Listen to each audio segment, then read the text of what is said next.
Can we unfollow everyone on Facebook Lite? First, launch Facebook app on your device. Sign in to your account.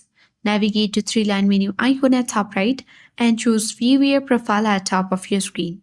At top, you will see the followers and following number.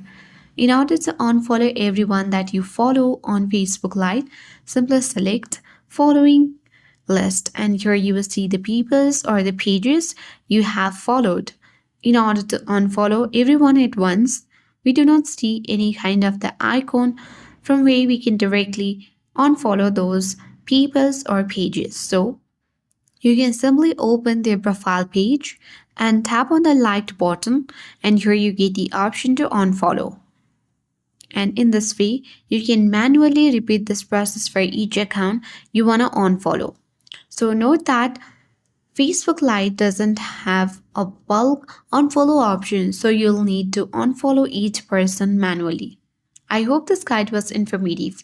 If it was, then do like, share, comment, and don't forget to subscribe. Thanks for watching, and I will see you in the next video.